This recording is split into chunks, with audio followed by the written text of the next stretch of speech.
বেগম খালেদা জিয়া একটি সম্পূর্ণ জীবন, অনেক না জানা কথা।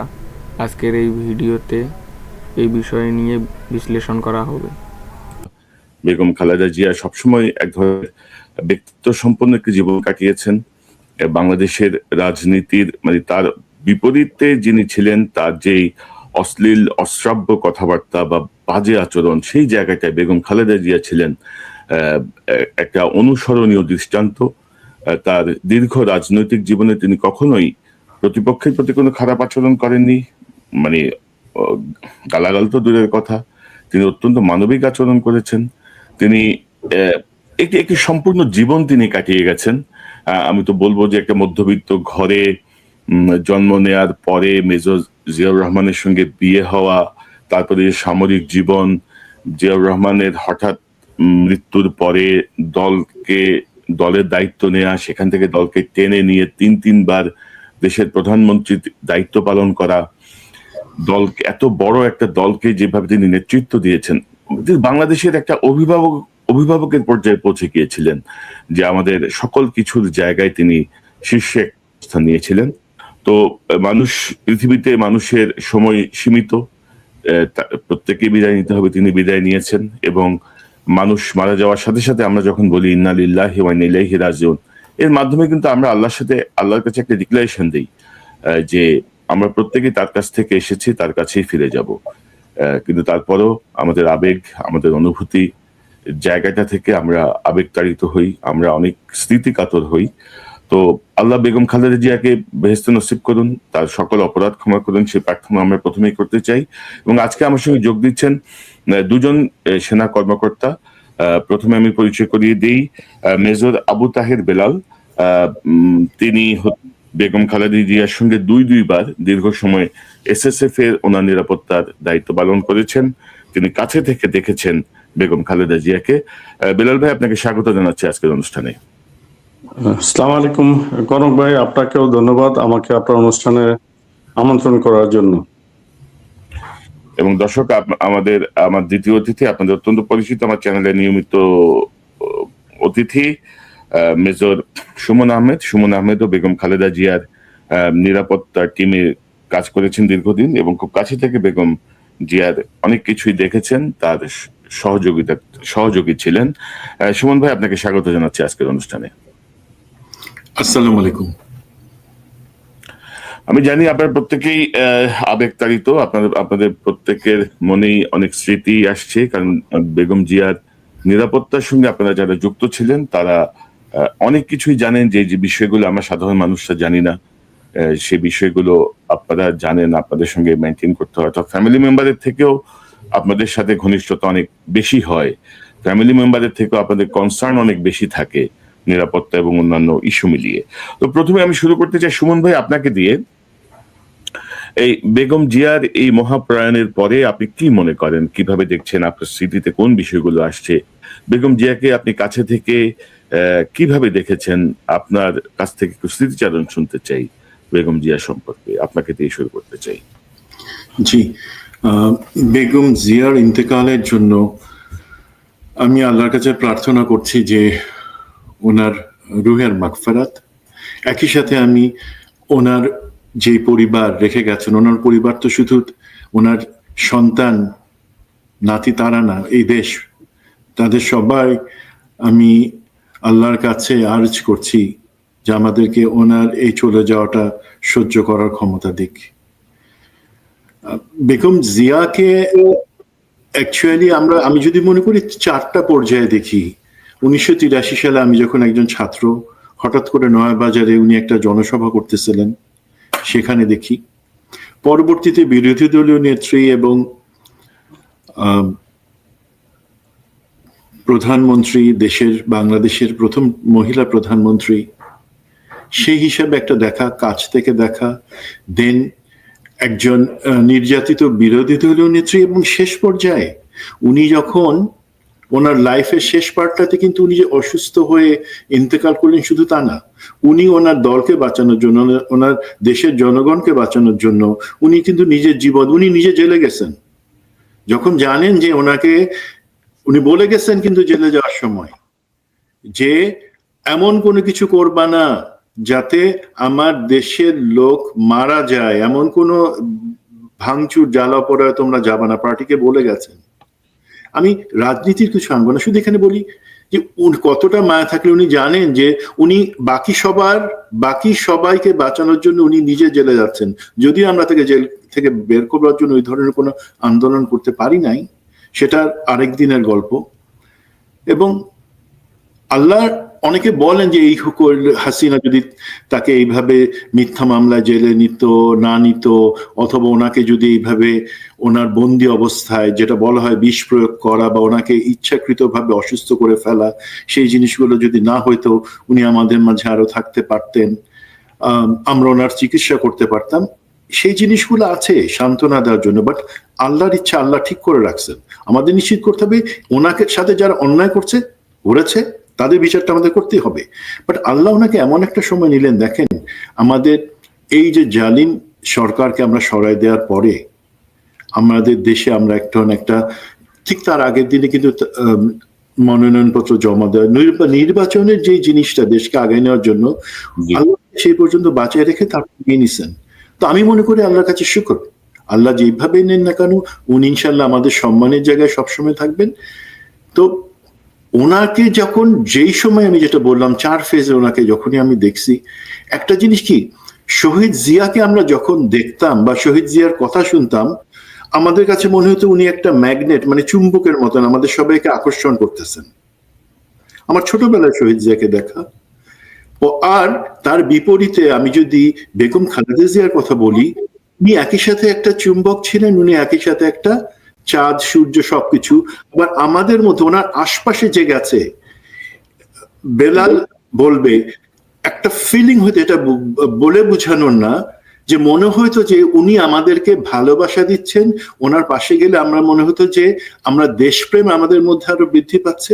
ওনার কোনো কথা ভালো লাগতো না, ওনাকে দেখলে পরে আমাদের আশপাশের এনভায়রনমেন্ট এমন হয়ে যেত। তো আমি বলি, আমি ধরেন কিছু জিনিস হয়তো শেয়ার করব যেগুলা অনেকেই জানে না, ওনার ভিতরের কিছু দিক। ওনার নামে এই 15 বছরে তো শুধু না, গত 30 বছরে অনেক দিক থেকে অনেক কুৎসা মিথ্যা কথা রটনা করে ওনাকে ছোট করার চেষ্টা করা হয়েছে। বাট যারা ছোট করার চেষ্টা করছে তারাই ছোট হয়েছে, তাদেরই জীবন শেষ হয়ে গেছে। উনি আজকে ইন্তেকাল করেছেন, কিন্তু উনি মহিমান্বিত হিসেবে আমাদের মধ্যে থাকবেন। এবং ওনাকে একটা বড়, উনি যেই পরিমাণে বড় একটা পর্বত, ওনাকে ছোট করার চেষ্টা করে কেউ সেই পর্যন্ত পারে নাই। 1992 সালের একটা ঘটনা বলি ভাই। উনি তখন তো প্রথমবারের প্রধানমন্ত্রী। শহীদ জিয়াউর রহমানের শাহাদাত বার্ষিকী 30শে মে যেদিন হবে, আপনি জানেন এসএসএফ, পিজিআর এবং সিকিউরিটি অন্যান্য সংস্থা এসবি তাদের প্রোটোকলটা অত্যন্ত কড়া, এবং তার মধ্যে 30 তারিখে ওনাকে উনি যাবেন শহীদ জিয়ার কবরে, উনি যাবেন মোনাজাত করবেন পার্টি সবার সাথে সরকারের পক্ষ থেকে প্রধানমন্ত্রী হিসাবে। বাট তার আগের রাতে, এটা ধরেন আমি যেই ঘটনাটা বলছি কল সাইন কিলোর দৃষ্টিভঙ্গি থেকে, মানে আমি বলবো অনেক ক্ষেত্রে হয়তো নামগুলা কিছু বলবো না। তো হঠাৎ করে বেগম জিয়াকে উনি তো তখন মইনুল রোডে বাসায় থাকেন, সেটাই ছিল ওনার বাসা, প্রধানমন্ত্রীর বাসভবনে ছিল। হঠাৎ করে দেখা গেল যে বেগম জিয়া বাসায় নাই, ছেলেরাও বাসায় নেই, মানে জনাব তারেক রহমান, জনাব আরাফাত রহমান কোকো, তারাও নাই কেউ।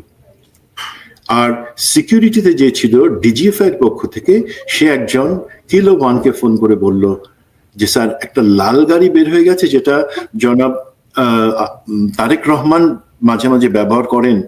সেটা তো আমরা দেখলাম যে ওনারা 2 জন আছে, সাথে আরো 2 জনকে, বাট একটা লাল গাড়ি বের হয়ে গেছে মাত্র। এখন চিন্তা করেন, এসএসএফ, পিজিআর সবার মাথা খারাপ হয়ে গেছে যে প্রধানমন্ত্রী নাই, প্রোটোকলে বা প্রোটোকল অনুযায়ী উনি কোথায় যাবেন না যাবেন সমস্ত কিছু এগুলা এসএসএফ থেকে ঠিক করে দেওয়া থাকে। বাট ওনাকে কেউ পাচ্ছে না। তখন কিলো 1, যে তার নিরাপত্তার দায়িত্বের অফিসার, উনি বুদ্ধি করে ক্যান্টনমেন্টের সব গেটে ফোন করে জানলেন যে হ্যাঁ, শহীদ জাহাঙ্গীর গেট থেকে একটা লাল গাড়ি কিছুক্ষণ আগে বের হয়ে গেছে, বাট যাত্রী কারা সেটা বোঝা যায় নাই।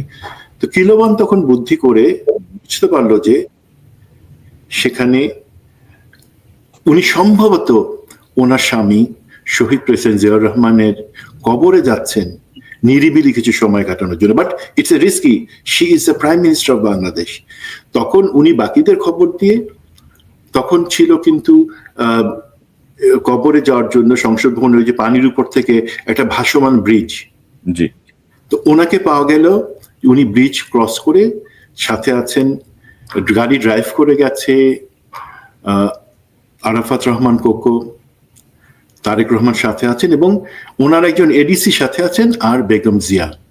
ওনারা কাউকে কিছু না বলে, কোনো আড়ম্বর না, কোনো ঢাকঢোল না, কোনো কিছু না, ওনারা সেখানে গেছেন দোয়া করবার জন্য শহীদ জিয়ার জন্য। ওনার স্বামী, ওনার ছেলেদের বাবা, দেশের জনপ্রিয় একজন প্রেসিডেন্ট, স্বাধীনতার ঘোষক, তার কবরে গেছেন ওনারা চুপি চুপি শ্রদ্ধা দেওয়ার জন্য, মোনাজাত করবার জন্য।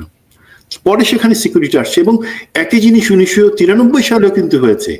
উনি যেই জিনিসটা পছন্দ করতেন না বেগম জিয়া, সেটা হচ্ছে ব্যক্তিগত ব্যাপারগুলাতে এই আড়ম্বর, ক্যামেরা আসবে, জনসভা হবে, তার ব্যাপারে লোকে অনেক কিছু বলবে, অনেক না, উনি সেই জিনিসটাতে অস্বস্তি ফিল করতেন। উনি চাইতেন ব্যক্তিগত জায়গায় ওনার যে শ্রদ্ধাটুকু দেবার কথা, ওনার ব্যক্তিগত জীবন, ওনার স্বামীর জন্য যে ভালোবাসা, ওনার যে দোয়া করবার যেটা, সেটা উনি নিজে থেকে করতে চাইতেন সব সময়। আপনারা জানেন কিনা, ধরেন কত কুৎসা রটানো হয়েছে ওনার ব্যাপারে, যে ওনার রাত জাগার অভ্যাস আছে, অনেক কিছু। বেলাল জিনিসটা বলবে আরো ডিটেলসে। উনি কিন্তু, আমরা কেউ কি জানি যে উনি প্রতি বৃহস্পতি শুক্রবারে উনি রোজা রাখতেন বেগম জিয়া, একদম চূড়ান্ত অসুস্থ হবার আগে পর্যন্ত উনি এই রোজার স্বভাবটা মেনটেন করে গেছেন। এটা আমরা অনেকেই জানি না। অনেকে বলে উনি শহীদ প্রেসিডেন্ট জিয়াউর রহমান অফিসের কাজ, এত কাজ, দেশকে গঠন করার কাজ, সে কাজে মানে অনেক রাত পর্যন্ত তাকে কাজ করতে হতো। সে কারণে বেগম খালেদা জিয়াও অনেক সময় ওনাকে স্বামীর সাথে থাকতে হতো, সাহায্য করতে হতো। ওনারও রাত জেগে কাজ করার অভ্যাসটা হয়ে গেছিল। এটা একটা গুণ, এটা কোনো বদভ্যাস না। এবং এটা যে লোকে বলে যে উনি রাতে সকালে 10টা পর্যন্ত ঘুমায় থাকতেন, ওনার সাথে বিউটিশিয়ান থাকতো, এগুলো সম্পূর্ণ মিথ্যা কথা। ওনার কোনো একটা সফরে উনি আপনারা কখনোই পাবেন না যে সাথে কোনো বিউটিশিয়ান যাচ্ছে। যদি আমরা পরবর্তীতে দেখছি আরেক প্রধানমন্ত্রী, তার ক্ষেত্রে বিউটিশিয়ান যাচ্ছে 3 জন। উনি সব কিছুই মেনটেন করতেন না। উনি কোনো কিছু দরকার হলে ওনার সাথে, ওনার বাড়িতে সাথে কেউ থাকলে তাকে বলতেন হেল্প করবার জন্য। That is all. এখন আরেকটা ঘটনা বলি ভাই, 1994 দিকে একদিন খুব প্রচন্ড শীত পড়ছে।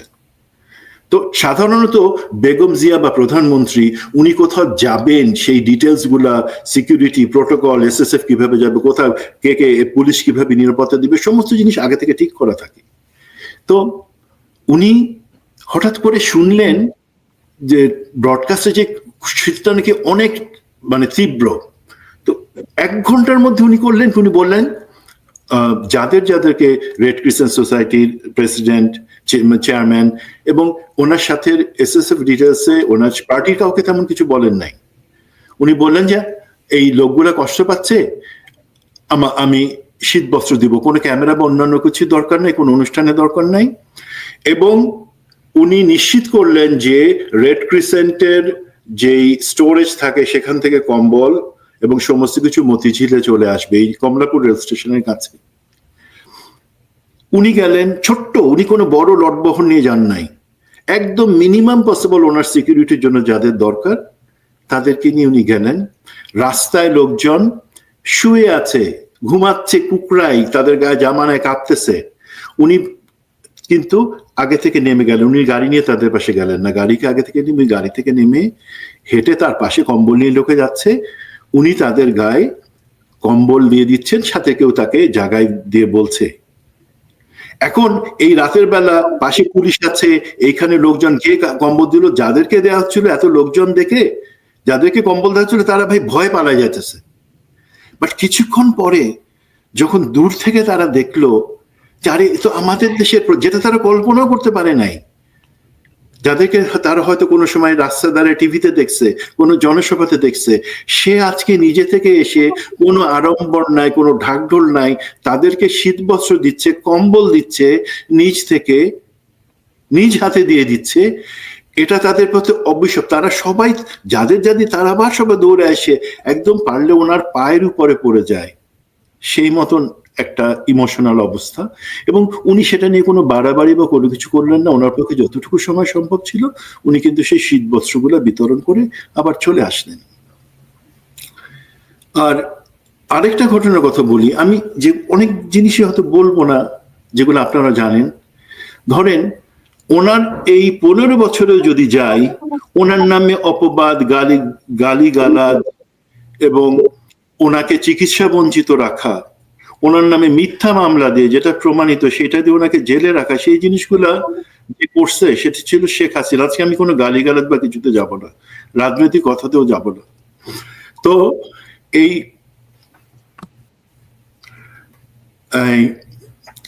পুতুলের যখন পুতুলের বিয়ে, তখন প্রধানমন্ত্রী খালেদা জিয়া ওনাকে দাওয়াত করছে শেখ হাসিনা তখন বিরোধী দলীয় নেত্রী। তো বেগম জিয়া যাবেন বিয়ের অনুষ্ঠানের সময়, সেটা সংসদ ভবনে যে অনুষ্ঠানের জায়গা আছে সেখানে হচ্ছে, প্লাজাতে হচ্ছে।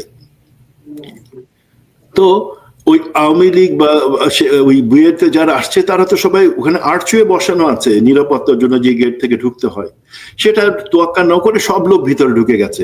এখন ডিজিএফআই, এসএসএফ তাদের তো মাথা খারাপ, যে একটা হচ্ছে সেখানকার নিরাপত্তা, আরেকটা হচ্ছে যে এখানে তো একটু পরে প্রধানমন্ত্রী বেগম খালেদা জিয়া আসবেন, সেখানে এই প্রোটোকল মেনে তো তার বাদে তো অনুষ্ঠান হতে পারে না। একটা ভয়ঙ্কর অবস্থা। এর মধ্যেও হয়তো অনেকে ক্লিয়ারেন্স দিয়ে দিল না, ঠিক আছে, বাট আমি বলছি কিলোর কথা। কিলো তখন ফোন করে ওয়াকিটকিতে বললেন যে না, এই সিকিউরিটি ব্রিচ হয়েছে, এই অবস্থায় আসতে পারেন না, উনি যাতে না আসেন, এটা আমরা ঠিক করলেই পরে শুধু আসবেন। তখন এই এসএসএফ এর ডিজি, পিজিআর, তারা সবাই মিলে বিরোধী দলীয় নেত্রী শেখ হাসিনার কাছে গিয়ে বললো যে আপনার লোকজন যদি এই ঠিক মতো আবার অর্গানাইজ হয়ে আর্চওয়ের ভিতর থেকে না ঢুকে, তাহলে তো আমরা এখানে প্রধানমন্ত্রী আসতে পারবেন না। তখন প্রথমবারের মতো এবং একবারের মতন শেখ হাসিনা উনি সম্মান করে মেগাফোন হাতে নিয়ে বললেন যে আপনারা এসছেন গেস্ট হিসাবে, কিন্তু আমার আরো একজন গেস্ট আছেন, তিনি প্রধানমন্ত্রী শেখ হাসিনা, উনিও তো আমাদের গেস্ট, উনি না আসলে পরে আমরা এই বিয়ের অনুষ্ঠান কিভাবে করব। এবং তখন সবাই মিলে, আত্মীয় স্বজন না মিলে নেতা সবাই মিলে আর্চওয়ে থেকে সবাইকে ভিতরে। এদিকে কিন্তু বেগম জিয়ার জিনিসটা দেখেন, উনিও প্রথমবারের মতন উনিও কিন্তু প্রোটোকল মানলেন না। বেগম জিয়া উনি বললেন ডিজিএসএসএফ কে এবং ডিজিএফআই কে যে ঠিক আছে, জানি আমার পক্ষে যাওয়ার সমস্যা, প্রোটোকল পারমিট করে না, বাট মেয়েটা কষ্ট পাবে। মেয়েটা মানে কি? সাইমা ওয়াজেদ পুতুলের কথা বললেন। উনি তাকে সবাইকে মেয়ের মতো দেখতেন। উনি বললেন যে মেয়েটা কষ্ট পাবে, আমি যদি যাইতে না পারি আমি যাব। উনি কিন্তু ক্লিয়ারেন্স দেওয়ার আগেই রওনা করে গেছেন, তারপরে সবকিছু ঠিকঠাক মতো হয়েছে এবং সেই অনুষ্ঠানে উনি গেছেন। তো এই যে মানবিক গুণ আলার একটা, তখন পর্যন্ত কিন্তু পলিটিক্সে উনি যে এক্সাম্পল গুলো রাখছেন, শালীনতা, সহমর্মিতা, একসাথে দেশ গড়ার চিন্তা, সেই জিনিসগুলো যদি আমরা শিখতাম, আওয়ামী লীগের কথা তো বাদ, জাতীয় পার্টির কথা বাদ, আমরা যারা আছি তারাও যদি শিখতে পারতাম, আমরা কিন্তু দেশটাকে অন্য জায়গায় নিয়ে যেতে পারতাম। সরি, আপনি একটু কন্টিনিউ করেন। না, বুঝতে পারছি সুমন ভাই আপনার ইমোশনাল জায়গাটা। বেলাল ভাই, আপনার কাছ থেকে একটু শুনি আমরা। আপনি তো দুইবার এসএসএফ এ ওনার কাছে থেকে দেখেছেন, আপনার কাছ থেকে একটু বেগম খালেদা জিয়ার সম্পর্কে আমরা একটু শুনতে চাই, যে কথাগুলো আমরা অনেকেই জানি না। এই বিষয়টা এখানে খুব গুরুত্বপূর্ণ হয়ে ওঠে, কারণ শুধু বক্তব্য নয়, এর পিছনে বাস্তবতা বোঝাটাই এখন সবচেয়ে জরুরি। এখানে যে তথ্যগুলো উঠে আসছে সেগুলো আমাদের অনেক পরিচিত ধারণাকেই নতুন করে ভাবতে বাধ্য করে। পর্যায়ে এসে প্রশ্নটা আরও গভীর হয়, আসলে কার স্বার্থে এসব সিদ্ধান্ত নেওয়া হচ্ছে? এটা শুধু ব্যক্তিগত মতামত নয়, বরং সামগ্রিক পরিস্থিতির একটা পরিষ্কার ইঙ্গিত দেয়। মেজর সুমন যেটা বললো যে উনি বিউটিশিয়ান, এই ধরনের কোনো কিছু আমরা দেখিনি। ওনার বাসায় একজন মিলিটারি অফিসারের ওয়াইফ, তারা কিভাবে সাজসজ্জা করতে, কিভাবে স্মার্টলি নিজেকে গুছিয়ে নিতে পারেন, এটা সবাই জানে। এবং উনি উনার যে পোশাক পরার সবকিছু মার্জিত এবং মার্জিত কালার, এগুলা তার যে চয়েস, এটা আনপ্যারালাল। এটা আমাদের যে ফ্যামিলিরা অনেকেই তাকে অনুকরণ করত, অনেকেই তারা তাকে অনুকরণ করে নিজেকে সাজার চেষ্টা করত, আমরা দেখেছি আমাদের ব্যক্তিগত লাইফে। বাট ওনার অনেক কিছু বলতে গিয়ে আসলে কেমন জানি লাগছে। বাচ্চাদের প্রতি ওনার ছিল এক ধরনের আলাদা মমতা। ওনার বাসায় বিশেষ করে 2 ঈদ এই সময় আমাদেরকে সবাইকে দাওয়াত দিতেন। ওনার সাথে যারা আমরা কাজ করতাম, ডিউটি করতাম, আমাদের বাচ্চা ফ্যামিলি নিয়ে আমরা যেতাম। ওনার কুলে আমাদের বাচ্চারা বসে যেত এবং ওদেরকে উনি অনেক সময় ওনাদেরকে আদর করে দিতেন। এই যে তার যে একটা মায়া মমতা বাচ্চাদের প্রতি, বাচ্চাদেরকে নিয়ে যে তার একটা যে ফিলিংস, এটা অতুলনীয়, এটা ভাষায় প্রকাশ করা যাবে না। আর তার বাসা যেটা ছিল মনিউল রোডে, 8 মনিউল রোড, যেটা তাকে অন্যায়ভাবে আমি মনে করি, এখনো আমি এটা আমি নিজে ব্যক্তিগতভাবে এটা মেনে নিতে পারছি না, যেভাবে তাকে এখান থেকে উচ্ছেদ করা হয়েছে। আরো সুন্দরভাবে করা যেত, আরো ভালোভাবে যদি মনে করতো যে তাকে এখান থেকে সরাতে হবে। যেটা করেছে এটা অন্যায়ভাবে। সে তো চেয়ে বাড়িটা নেয়নি, সরকার তাকে দিয়েছে। একজন মিলিটারি ওয়াইফ হিসেবে সেও তো একটা প্লট বা ইয়ার প্রাপ্য, আমরাও যেটা পেয়েছি। তো এইভাবে তাকে উচ্ছেদ করা, কিন্তু বাসার ভিতর তেমন অনাড়ম্বর কিছু ছিল না, নর্মাল একটা সিম্পল বাসা, আগের যা ছিল তাই। এটাতে মানে তেমন নতুন কিছু ইয়ে করে নেই। শুধু আমরা যেমন এসএসএফ এর একটা ডিউটি রুম আমরা বানিয়েছি, এটা নিয়ে কিন্তু একসময় তার দুর্নীতির ইয়ে করার চেষ্টা করেছে, যে এটা নাকি দুর্নীতি। ডিউটি রুম হলো এসএসএফ তৈরি করেছে, এটা নিয়ে তাকে দায়ী করার চেষ্টা করেছে। তারপর এরকম অনেক কিছু তাকে মানে মিথ্যা ইয়ে দিয়ে, যেমন উনার বাসায় 2 ফেজের বিদ্যুৎ লাইন থাকবে, এটা স্বাভাবিক। ভিভিআইপি রুমে এটা এসএসএফ এর প্রোটোকল, যে রেড বুকের মাধ্যমে ডিউটি করা হয়। যে ওটা আমি একজন সদস্য ছিলাম 2003 সালে, যখন এটাকে আবার পুনঃ রাইটিং করে সংসদে পাস করানো হয় ল মিনিস্ট্রির আন্ডারে। তো বিবিএবির বাসায় 2 ফেজের বিদ্যুৎ থাকবে, একটা গুলশান আর একটা ক্যান্টনমেন্টের ফেজ থেকে আছে।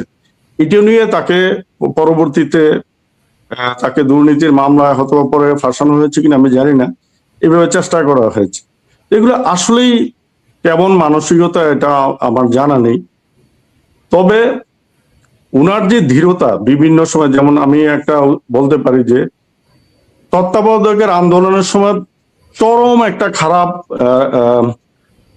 আইন শৃঙ্খলা পরিস্থিতি বাংলাদেশে বিরাজ করছিল। তো ওই 15 ফেব্রুয়ারি যে ইলেকশন, এইটা করার জন্য, যেহেতু এটা না হলে তো ততদিনে আওয়ামী লীগ সংসদ থেকে তারা পদত্যাগ করেছে। তো এখন তত্ত্বাবধায়ক সরকার প্রথায় এটা পাস করাতে হলে তো একটা সংসদ দরকার। সেই জন্য 15 ফেব্রুয়ারি ইলেকশনটা দিয়ে উনি যে মহানুভবতার যে পরিচয় দিলেন, যে ইলেকশনের মাধ্যমে তত্ত্বাবধায়ক সরকারটা পাস করে দিয়ে তারপরে নিজেই পদত্যাগ করছেন। আমি জানি না পরবর্তীতে কেউ করেছে কিনা, আপনারা নিজেরাই দেখেছেন যে ক্ষমতা একবার পেলে কেউ এটা ছাড়তে পারে না। উনি ইচ্ছা করলে কিন্তু থাকতে পারতেন, কিন্তু তা করেনি। তবে একটা আমি বলি, যেমন উনার ধীরতা যে কিরকম, আমরা মানে যে কোনো রাষ্ট্রপ্রধান তার নির্বাচনী কার্যক্রম শুরু করে সিলেট থেকে, সিলেটে 2 শাহপরানের মাজার, শাহজালালের মাজার জিয়ারত করে। তো সেই 15 ফেব্রুয়ারি ইলেকশনের আগে আমি একজন অ্যাডভান্স টিমের সদস্য হিসেবে সিলেটে গিয়েছিলাম। বাট পরিস্থিতি সিলেটের এমন ছিল যে কোনোভাবেই ওইখানে নেওয়া সম্ভব না। আমরা জানালাম যে এখানে পরিস্থিতিতে আমরা আনতে পারবো না, বাট ওনার যেহেতু উনি আমাদেরকে জানালেন যে আমি যাবই, তোমরা ব্যবস্থা করো। যাই হোক, পরের দিন আমরা অনেক রিস্ক নিয়ে ওনাকে সেফটি ভাবে ওনার প্রোগ্রাম আমরা করতে পেরেছিলাম। বাট এই যে তার দৃঢ়তা যে করবে, যে মানে কোন একটা ডিটারমিনেশন নিলে যে শুধু তো ওইটা না, ধরেন আমরা যদি 1/11 সময়টা যদি দেখি, যে শেখ হাসিনা তো মানে অনেকটা আপোষ করে চলে গেলেন বাইরে, মানে 111-এর এই মইনুল আহমেদের যে প্ল্যান ছিল, বেগম খালেদা জিয়াকে যদি তারা পাঠাতে পারতেন দেশের বাইরে ওই সময়টায়, তিনি যদি রাজি হতেন বা তাকে যদি ফোর্সফুলিও পাঠানো সম্ভব হতো, তাহলে কিন্তু বাংলাদেশের পরিস্থিতি অন্যরকম হইতে পারতো। শুধুমাত্র বেগম খালেদা জিয়ার মানে দৃঢ় অবস্থানের জন্য যে আমি দেশেই থাকবো, ওই অবস্থানের জন্য কিন্তু হাসিনাও আবার দেশে ফিরে এসেছে, বা তাকেও বাধা দেওয়ার চেষ্টা হচ্ছিল, সেটাও মানে প্রতিহত করা গেছে, তিনি ঢুকেছে। অর্থাৎ গণতন্ত্রের একটা জায়গায় আমরা যাওয়ার চেষ্টা করছিলাম। তো সেই জায়গাটা ধরেন বেগম খালেদা জিয়াকে নিয়ে দেখেন, ওনার বিরুদ্ধে কোনো দুর্নীতির কোনো অভিযোগ এ পর্যন্ত প্রমাণ করতে পারেনি। ওনাকে নিয়ে যেটা আপনি বললেন যে যেটা এসএসএফ এর রেড বুক অনুযায়ী একটা ডাবল বিদ্যুৎ কানেকশন থাকবে, বা এসএসএফ এর একটা আলাদা একটা রুম থাকবে এসএসএফ এর নিরাপত্তা সংক্রান্ত বিষয় বা আপনাদের অনেক জিনিসপত্র রাখার জন্য, সেগুলো নিয়েও কিন্তু ওনাকে মেলাইন করার চেষ্টা করা হয়েছে বিভিন্ন সময়। এবং হাসিনা তো সেই ধরনের তার সকল মামলা প্রত্যাহার করে নিয়েছে। এবং ইতিমধ্যে আমরা জানি যে তাকে কিভাবে কোন কোন জায়গাগুলোয় মানে মিথ্যা অভিযোগ দিয়ে কিভাবে তাকে মানে অজনপ্রিয় করার বা দুর্নাম করার চেষ্টা করা হয়েছে। তবে বাংলাদেশের মানুষ কিন্তু ধরেন অনেক বেশি মাত্রায় সচেতন, বাংলাদেশের মানুষ এগুলো বোঝে। কিছু পাড় আওয়ামী লীগ ছাড়া বেগম খালেদা জিয়া কিন্তু সবার কাছেই একটা শ্রদ্ধার জায়গায় আছেন, এবং তার যে দেশপ্রেম সেটি অত্যন্ত অনন্য। অর্থাৎ কোনো কিছুই কিন্তু টিকে নাই। বেগম খালেদা জিয়া যে বৃহস্পতি শুক্রবার সারাটা জীবন রোজা রেখে গেছেন, এই খবর কি উনি কাউকে দিয়েছেন? তাহাজ্জুদি বেগম তো তাহাজ্জুদ পরে মানে অর্থাৎ এগুলা কোনো করার বিষয় না। আমার স্রষ্টার কাছে আমি কি ইবাদত করব, এটা তো আমার নিজস্ব বিষয়, এটা তো পাবলিসিটি করার বিষয় না। এখানে একটা জিনিস বলি যে উনি যে রোজা থাকতেন, যে সন্ধ্যার সময় যে ইফতারি করতেন, ওই ইফতারির একটা অংশ কিন্তু আমরা যারা ভিতরে ডিউটি করতাম আমাদের জন্য পাঠিয়ে দিতাম। আমরা যেদিন আমাদের যারই ডিউটি থাকতো তার কিন্তু সৌভাগ্য হতো যে ওই ইফতারি খাওয়ার তার সাথে সে শেয়ার করে খেতেন। এই জিনিসটা ছিল একটা লক্ষণীয়। এখন ধরেন বেগম জিয়ার উপরে যা গেছে, এবং আমি ধরেন সুমন ভাই, আমি ওই 2007-এ সম্ভবত আমি চ্যানেল আই থেকেই জয়েন করি, এবং পরেই তো 111-এর ওই সময়টায় বেগম জিয়া অ্যারেস্ট হয়ে গেলেন, শেখ হাসিনা অ্যারেস্ট হলো। তখন ওই যে খন্দকার দেলোয়ার আর সাবজেল ছিল মূল কাজ। এরপরে ম্যাডাম বের হয়ে আসার পরে আমি কিন্তু 2009-এর যে নির্বাচন, তার আগে ম্যাডামের সাথে প্রায় 15-20 দিনে উনি বোধহয় অর্ধেক বাংলাদেশ তিনি নির্বাচনী সফরে যান, এবং একটা ট্যুর ছাড়া বোধহয় সবগুলো ট্যুরে আমি ওনার সাথে ছিলাম, নির্বাচনী ট্যুরে। সো আমিও ওনাকে কাছে থেকে দেখেছি, এবং প্রত্যেকটা জায়গায় মানে এগুলো আসলে অনেক স্মৃতি আর কি, অনেক স্মৃতি। অনেক ধরেন ভাই, আমরা একটা জিনিস বলতাম, যখন জেনারেল এরশাদ একটা ট্রেন্ড সেট করছিলেন, উনি বন্যা হচ্ছে, ঘূর্ণিঝড় হচ্ছে সব জায়গায়, হাঁটু পর্যন্ত পানির মধ্যে থেকে, কাদার মধ্যে থেকে যাচ্ছেন, তো একটা কথা চালু হয়ে গেছিল, বাংলাদেশে যে দুর্যোগের দেশ, সেখানে দরকার পুরুষ শাসিত সরকার, মহিলারা এসে এখন কি করবে। এখন আমি বলি, আপনার এলাকা ফেনী নোয়াখালীতে উনি যখন বন্যা হলো, 93-এর বন্যাটা সম্ভবত, উনি যখন নামলেন সেখানে উনি কোনো স্টেজিং করেন, উনি জানতেন যে এখানে যারা আছে তারা দুর্দশাগ্রস্ত, জায়গাটা হচ্ছে নোংরা কাদায় ভরা। এখন সবাই, যেখানে ডিসি থেকে শুরু করে সবাই এবং ওখানকার রাজনৈতিক নেতৃত্ব আলাপ করতেছে যে ঠিক আছে, এর জায়গায় গাড়িটা অন্য জায়গা থেকে ঘুরায় কোথায় আনা যায়। উনি বললেন, আমি ওদের কষ্ট দেখতে ওদের কাছে আসছি। নেমে গেলেন কোনো কিছু তো আঁকা না করে, ওনার সাথে শুধু এই হিসাবে একজন হাতে ধরলো, উনি সেই কাদা টাকনু পর্যন্ত, সেই কাদার মধ্যে থেকে উনি হেঁটে গেলেন, একটা বাড়িতে গিয়ে বসলেন, তাদের সাথে কথা বললেন। তো ওনার কোনো কিছু ওনাকে দমায় রাখতে পারে না তো ভাই, যে উনি একজন পুরুষ না মহিলা, ওনার কাজের মাধ্যমে ওনার, দেখেন ভাই একটা জিনিস বলি, মেজর বেলাল একটু আগে বলতেছিল যে ওনার যেই সৌন্দর্য, আলহামদুলিল্লাহ, সেটা নিয়ে পার্সোনালি অ্যাটাক করার চেষ্টা করা হয়েছে। বিকজ কারা করছে? যাদের গা জ্বলতো। আপনি জাস্ট একটু, এটা পলিটিক্যাল কিছু না, এই প্রথমবারের সময় যে 95 যে মেয়র ইলেকশন প্রথমবার বাংলাদেশে যখন হলো, তখন এখান থেকে হানিফ সাহেব ছিলেন, আর দিক থেকে আর বিএনপি থেকে একজন ক্যান্ডিডেট ছিলেন। তার পক্ষে যখন একটা জনসভা হলো মিরপুরে, ঠিক তার আগের দিনই কিন্তু আওয়ামী লীগের হানিফ সাহেবের সমর্থনে জনসভায় মতিয়া চৌধুরী সেখানে এসে একটা অশ্লীল কথা বলে গেছেন। মতিয়া চৌধুরী যে এই যে শুনছি তিনি সকাল 10টায় উঠেন, শুনছি তিনি সকালবেলায় ডাবের পানি দিয়ে মুখ না ধুইলে পরে ওনার সৌন্দর্য খুলে না, তো উনি কিসের দেশের কাজ করবেন, ওনার মেয়র কিসের দেশের কাজ করবে, এই অশ্লীল ভাষায় পার্সোনালি অ্যাটাক করলেন। তার পরের দিনই যখন এখানে হলো, আপনার মনে আছে বিএনপির একজন নেতা ছিলেন, ভালো নেতা, রাজপথের নেতা পটল, তিনি বক্তৃতা দিতে উঠে বেগম খালেদা জিয়া তাকে বলেন, মাননীয় প্রধানমন্ত্রী, বক্তৃতার শুরুতে আমি আপনার কাছে একটু মাফ চেয়ে নিচ্ছি। তারপর উনি সুন্দর করে বললেন, দেখেন মতিয়া চৌধুরীর নাম তখন বেয়াদব চৌধুরী ছিল, সবাই বলতো যে দেখেন বেয়াদব চৌধুরী, আপনি গতকালকে এখানে সেই কথা বলে গেছেন। একটা আল্লাহ যাকে সৌন্দর্য দিয়েছেন সেটা নিয়ে আপনাদের যদি এত জলে অসুবিধা নেই, আপনারা যদি মনে করেন না ডাবের পানি দিয়ে সুন্দর হওয়া যায়, এই ঢাকা শহরে যত ডাব আসবে আমি ফ্রিতে আপনার বাসায় দিয়ে আসবো, আপনি সেটা দিয়ে গোসলও করেন, তাতেও যদি আপনার মনে হয় যে আপনার সৌন্দর্য খুলবে, সৌন্দর্য আল্লাহ ভিতর থেকে দেন, বাইরে থেকেও দেন। তো তখন কিন্তু বেগম জিয়া সেটা উস্কানি বা কোনো কিছু না, উনি ছোট্ট করে হালকা করে টোন ডাউন করবার জন্য ইশারা করলেন পটল সাহেবকে। বাট পটল সাহেব কথাটা সত্যি কথা বলছিলেন। দেখেন উনি একজন রাজনৈতিক নেত্রী ছিল, মতিয়া চৌধুরী, উনি ইন্তেকাল করেছেন কিছুদিন আগেই, বাট আমরা কয়েকজন সেটা মনে রাখছি। আর আজকে বেগম জিয়া ইন্তেকাল করেছেন, আমাদের কাছে কিন্তু আমরা সেটা শোক সহ্য করতে পারছি না। আমরা জানি যে বাংলাদেশকে উনি যতটুকু দিয়েছেন তার বিপরীতে আসলে বেগম জিয়াকে আমরা কিছু দিতে পারি নাই। ওনাকে অপমান করা হয়েছে, ওনাকে জেলে নেওয়া হয়েছে, ওনাকে অসুস্থ করা হয়েছে, ওনাকে ধীরে ধীরে মৃত্যুর মুখে ঠেলে দেওয়া হয়েছে। আমরা দেশ হিসাবে, জাতি হিসাবে কি উনি আমাদেরকে যা দিয়েছেন, যে একটা স্বাধীনতাকে ধরে রাখবার জন্য, তার বিপরীতে কিছু দিতে পারছি? আমরা পারি নাই, কিন্তু পারবো। তা যদি মনে করি পারি নাই, আমাদের কাছে হবে কিন্তু ভাই উনি যে আদর্শতা করেছি আমার এই লাইফে।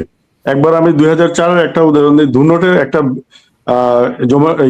ব্রহ্মপুত্র নদীর বাঁধ ভেঙে হঠাৎ বন্যা হয়ে যায়।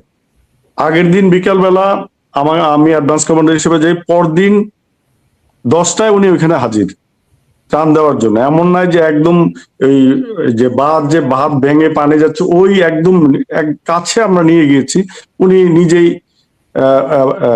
ত্রাণ নিজেই দিয়েছেন। যে এমন না যে উনি যায় না, যে এই বন্যার ঢেউ ভয়ে যে উনি যাবেন না, এটা কখনো হয় নাই। উনি এইসব ইয়েতে দেশের বিভিন্ন বিপদে উনি ঝাঁপিয়ে পড়েছেন, উনি গিয়েছেন। শুধু এটার একবার আপনার মনে আছে কিনা যে ময়মনসিংহে সিনেমা হলে একবার বোমা বিস্ফোরণ 2002 বা 2003 সালে ওই টাইমে উনি তো গিয়েছেন, দেখেছেন। আমি ওইখানে ছিলাম, আমি ডিউটিতে অ্যাডভান্স টিমের কমান্ডার হিসেবে গিয়েছিলাম। এরকম অনেক অনেক বিপজ্জনক জায়গায়, নট অনলি দ্যাট, উনি হিলট্রেক্সও লাইক একটা পুকুরপাড়া একটা ক্যাম্প আছে যেটা এখন কেয়াকড়াঙ্গের অপোজিট, ওইখানেও কিন্তু উপজাতি জনপদকে দেখার জন্য রিমোট এরিয়াতে উনি গিয়েছেন। এটা সম্ভবত 93 বা 94 সালের দিকে, এটা আমরা এসএফ এ জয়েন করার আগে। এবার আর আরেকটা কথা যেটা মেজর সুমন বললেন যে ওনার কাজ এরিয়া, উনি কাজ সকাল 10:30টার দিকে প্রতিদিন অফিসে আসতেন, দুপুর লাঞ্চের পরে ঘন্টাখানেক রেস্ট, এই যে ওনার অবিরাম কাজ, এটা আপ টু রাত 1-2টা পর্যন্ত উনি কাজ করতেন দেশের প্রয়োজনে। দেশের বিশেষ করে তত্ত্বাবধায়ক সরকারের যে আন্দোলন, ওই সময় উনি 1-2টা, এমনকি যেদিন তত্ত্বাবধায়ক সরকারের ইয়েটা মানে পাশ হয়েছে, আগের দিন ভোরে উনি ওইখান থেকে প্রধানমন্ত্রী কার্যালয় থেকে এসে বিকালবেলা সংসদে এটা পাশ করেছেন। নিরলস কাজ করে গেছে দেশের ভালোর জন্য, দেশের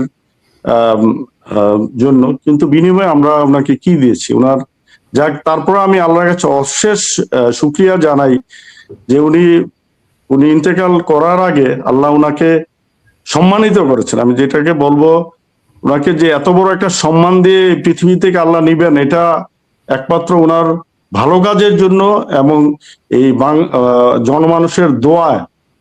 উনি আসলে যাওয়ার আগে, ওনাকে গত বছর 21শে ফেব্রুয়ারির বিশেষ 2024-এর 21 ফেব্রুয়ারি প্রোগ্রামে ওনার সামনাসামনি দেখছি, যদিও কোনো কথা বলেনি, দূর থেকে দেখেছি। তারপরে ওনার যে ফেজটা, যে একটা মুক্তির যে ফেজ, এটা আমাকে খুব মানে আমি তো মনে করি যে বেগম জিয়ার এই পৃথিবী থেকে চলে যাওয়ার আগে তিনি অনেক শান্তি নিয়ে বিদায় নিয়েছেন, কারণ উনি দেখেছেন যারা এই দেশটাকে মানে অলমোস্ট আরেকটা দেশের হাতে তুলে দিচ্ছিল, যারা তার উপর এত অত্যাচার করছে, সেই হাসিনা লেজ গুজায় পালাই গেছে। মানে মানে বেগম খালেদা জিয়া কিন্তু চাইলে আপোষ করে সম্মানের সাথে দেশের বাইরে যেতে পারতেন, কিন্তু হাসিনা তো লেজ গুজায় পালাইছে। তো লেজ গুজায় পালায় কখন? এত লক্ষ লক্ষ নেতা কর্মী সমর্থক রেখে পালায় কখন মানুষ? আমি তো মনে করি এটা একটা বিশাল মেন্টাল পিস, যে এগুলো মানে আল্লাহর তরফ থেকে দেয়া পানিশমেন্ট, যে দেখো কিভাবে ধ্বংস হয়। তো সম্বন্ধে আরেকটা বিষয় আমার একটু টাচ না করে, আমি এখানে কনক ভাই আরেকটা কথা আমি মানে যেহেতু প্রোগ্রাম শেষে একটা কথা বলতে চাই।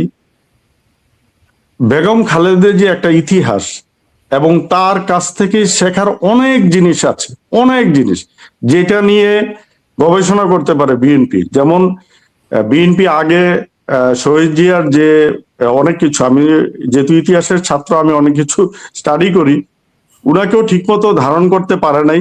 আমি যারা যদি আমাকে শুনে বিএনপির কেউ যদি বা নেতৃস্থানীয় যদি এই প্রোগ্রামটা শুনে, বেগম জিয়ার আদর্শ, বেগম জিয়ার রাষ্ট্র পরিচালনার আইডিওলজি, এগুলা তাদেরকে স্টাডি করতে হবে। স্টাডি করলেই তারা এখান থেকে অনেক অনেক জিনিস পেয়ে যাবেন, অনেক শেখার আছে এখানে। আমি মনে করি এটা বিএনপি যারা বিএনপি করে বা বিএনপির যারা সমর্থক কর্মী, তারা এটা উনাকে ধারণ করা উচিত, উনাকে ধারণ করে উনাকে চর্চা করা উচিত, করে বিএনপিকে সামনের দিকে এগিয়ে নিয়ে যেতে হবে। কারণ আমরা এটা একটা স্বাধীন দেশ, স্বাধীনতা সার্বভৌমত্বের প্রতীক উনি ছিল এই দেশের, এবং এটা যাতে না শেষ হয়ে যায় এবং এই স্পিরিটটা যাতে থাকে। এবং ধরেন মানে বিএনপির দুর্ভাগ্য বলবো আমি, যে বিএনপির ধরেন স্ট্রং কোনো সুশীল সমাজ গড়ে তুলতে পারে না বিএনপি, কালচারাল উইং নিয়ে বিএনপি স্ট্রং না, এবং যার জন্য ধরেন মানে হাসিনাদের শত শত অপপ্রচারও কিন্তু মিনিমাম কেউ কোনো কাউন্টার দিতে আসে নাই, মিনিমাম কোনো যুক্তি দিয়ে এটা যে একটা যাহা মিথ্যা কথা বলা হচ্ছে সেই জায়গাগুলো তারা কখনো প্রতিরোধ করে নাই বা প্রতিবাদ করে নাই, এমন বহু এক্সাম্পল আমি দিতে পারি। পাশাপাশি এই সম্বন্ধে আপনি যদি দেখেন যে বাংলাদেশে কিন্তু ধরেন উগ্রবাদকে যে উগ্রবাদ দিয়ে মোকাবেলা করা যায় না, এটা কিন্তু বেগম জিয়ার একটা ভালো একটা এক্সাম্পল সেট করছিলেন। ধরেন জেএমবির যে উত্থান, এবং বেগম খালেদা জিয়া কিন্তু কখনো একবারও বলে নাই এই জেএমবি নিয়ন্ত্রণের জন্য ছাত্র দলকে মাঠে নামতে হবে, আওয়ামী লীগকে তৎপর হতে হবে। জেএমবি কে তিনি লিগ্যাল ওয়েতেই র্যাব দিয়ে, গোয়েন্দা সংস্থা দিয়ে ডিটেক্ট করছেন, ধরছেন, এবং সবাইকে তিনি মানে ফাঁসি দিয়ে, জেএমবি চ্যাপ্টার তো বাংলাদেশের শেষ আসলে, জেএমবি চ্যাপ্টার ওর মাধ্যমে। অর্থাৎ উগ্রবাদকে যে উগ্রবাদ দিয়ে মোকাবেলা করা যায় না, উগ্রবাদকে উগ্রবাদ দিয়ে মোকাবেলা করতে গেলে যে অন্যদিকে যায় বিষয়টা, এটা কিন্তু বেগম খালেদা জিয়ার একটা বিশাল এক্সাম্পল। সুমন ভাই, আপনি কি মনে করেন? সব দিক বিবেচনা করলে বোঝা যায় সামনে পরিস্থিতি আরো জটিল হতে পারে, সতর্ক থাকা জরুরি। সব মিলিয়ে আজকের আলোচনা আমাদের সামনে কিছু গুরুত্বপূর্ণ প্রশ্ন রেখে যায়। আপনারা কি ভাবছেন? করে আমাদের সাথে করছে এই জিনিসটা কিন্তু ওনার থেকে ভালো কেউ বুঝতো না। উনি এই ডায়নামিক্সটা, আনফরচুনেটলি আমাদের অনেক রাষ্ট্রনায়ক এই ডায়নামিক্সটা বুঝেন না, যে ভারত যুদ্ধ করে সামরিক ট্যাঙ্ক বা এয়ারক্রাফট নিয়ে আমাদের সাথে যুদ্ধ করে না। আমরা ভারতের সাথে 1971 থেকেই যুদ্ধ করতেছি, 16ই ডিসেম্বরের পর থেকে আবার সেই যুদ্ধটা সে চালাচ্ছে এই সমস্ত সন্ত্রাসবাদ, উগ্রবাদ, জঙ্গিবাদ এবং পাহাড়কে অশান্ত রেখে আমাদের এই জায়গাটাতে উনি যেভাবে জিনিসগুলো ট্যাকল করছেন, বিশ্ব জনমতকে সাথে আনছেন। শহীদ জিয়া যেভাবে ভারতের সেনাবাহিনীকে মোকাবেলা করছিলেন তড়িৎভাবে সহযোগিতার মাধ্যমে, ইসলামিক দেশগুলোর থেকে সমর্থন নিয়ে বন্ধু রাষ্ট্র তৈরি করে, সেই একই পথে উনি হাঁটছিলেন। এবং সেটা তো পছন্দ করবে না আমাদের পাশের ভারত, সেটা পছন্দ করবেন হিন্দুত্ববাদী ভারত এবং তাদের পোষা শেখ হাসিনা। যাই হোক, আমি পলিটিক্সে আসবো না। যে একটা জিনিস মেজর বেলাল বলছিল, দ্যাট ইজ ভেরি সিগনিফিক্যান্ট, যে বেগম খালেদা জিয়াকে স্টাডি করা, সেখান থেকে শিক্ষা নিয়ে আগায় নিয়ে যাওয়া, ওনার চরিত্রের সমস্ত জিনিসগুলো দেখেন। আমাদের কিন্তু আমার একজন কলিগ আছেন, আপনার সাথেও পরিচয় আছে, আপনি চিনেন, যিনি সামনে আসতে চান না, তার আইডিয়া থেকে কিন্তু জিয়া ফাউন্ডেশনটা তৈরি হয়েছিল। আমরা কি বা পলিটিক্যালি যদি বিএনপির কথা চিন্তা করেন আগায় নিতে পারছে? সেটা আগায় নাই। এখন সময় আসছে জিয়া ফাউন্ডেশন দিয়ে দুজনেরটাই, অথবা বেগম জিয়া ফাউন্ডেশনটা আলাদাভাবে করে সেখানে রিসার্চ ফ্যাসিলিটি রাখা ভবিষ্যতের জন্য। ও মেজর বেলাল বলে উনি একটা ইতিহাস, বাট সেই ইতিহাসকে আমরা কাটাছেড়া কেন করি? সামনে আগানোর জন্য।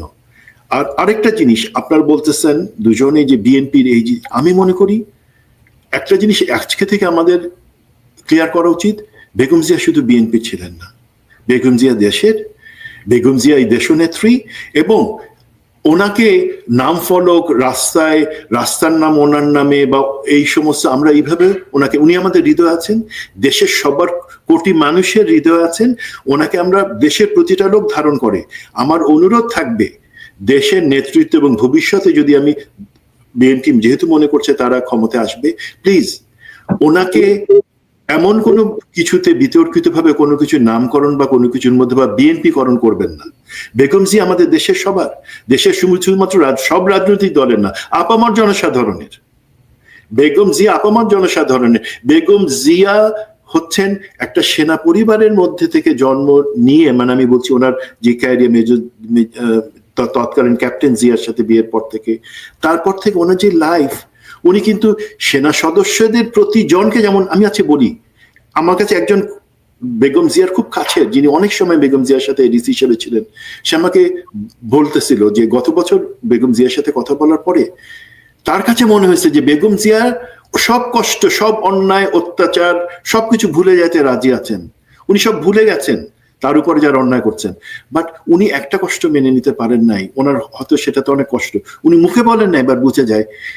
আমাদের সামরিক কর্মকর্তাদের একটা অংশ তাকে যেভাবে অন্যায়ভাবে, মেজর বেলাল যেটা বলছিল, তাকে অন্যায়ভাবে যেভাবে সরায় দিছে, তার বাসা থেকে উচ্ছেদ করছে, এই কষ্টটা সারা জীবন থেকে যাবে বা থেকে গিয়েছিল। আমার মনে হয় যে তোমরা আমার সন্তানের মতন, আমি তোমাদের পরিবারের একজন, তোমরা কিভাবে পারলা এই হাসিনার ভয়ে আমাকে সেই মনির রোডের বাসা, যেখানে আমার সন্তানরা বড় হয়েছে, যেখানে আমি আমার শহীদ স্বামীর লাশটাকে রিসিভ করছি, সেখান থেকে আমাকে উচ্ছেদ করে দেওয়ার জন্য।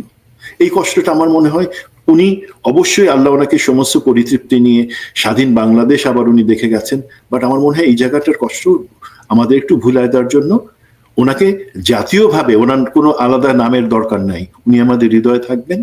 এবং সেই সম্মানটুকু, এবং আপনি কনক ভাই যেটা বললেন, আধিপত্যবাদের বিরুদ্ধে, ভারতীয় হেজিমনের বিরুদ্ধে আমরা যতদিন পর্যন্ত লড়াই করে যাব, আমরা ওনার প্রতি সম্মান জানাবো। না, অবশ্যই। এবং উনি মোটামুটি সব ধরনের দিক নির্দেশনা দিয়ে গেছেন। বেলাল ভাই যেটি বলছিলেন সেটি নিয়ে আসলে আমাদের রিসার্চের মধ্যে থাকা উচিত, মানে বের করা উচিত আর কি। মানে এই চ্যাপ্টারটা শেষ হওয়ার না আর কি, এই চ্যাপ্টারটা শেষ হওয়ার না।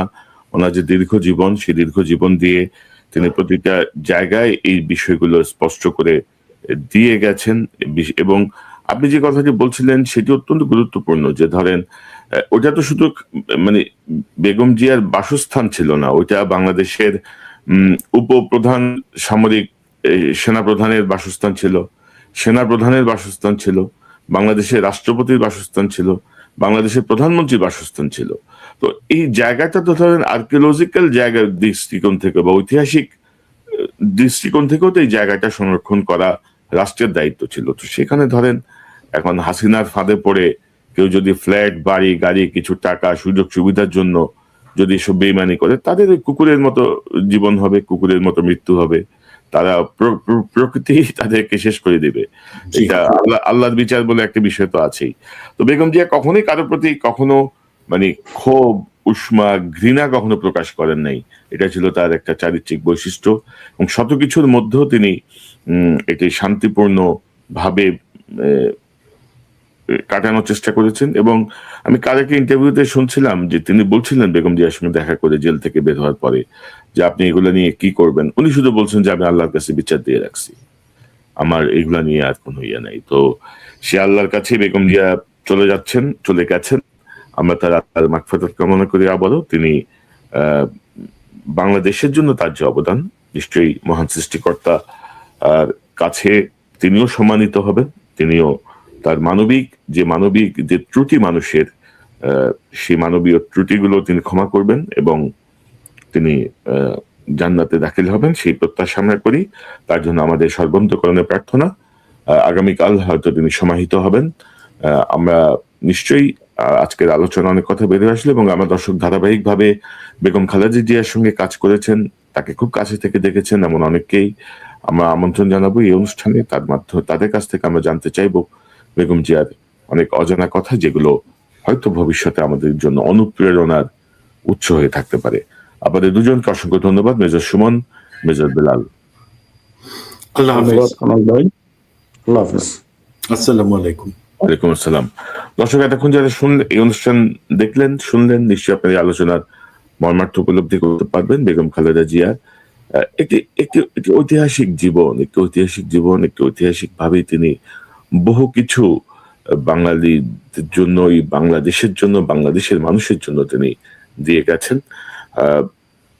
কাল পরিক্রমায়, বিভিন্ন গবেষণায়, বিভিন্ন বিশ্লেষণে নিশ্চয়ই এই বিষয়গুলো আমাদের সামনে আসবে।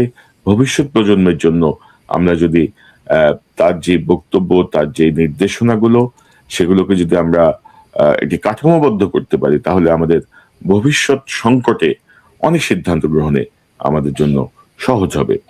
দর্শকের চ্যানেলটি সাবস্ক্রাইব করে আমাদের পাশে থাকুন, এই চ্যানেলের মেম্বারশিপ নিয়ে আমাদের পাশে থাকুন। আবারও দেখা হবে ইনশাল্লাহ। আসসালামু আলাইকুম।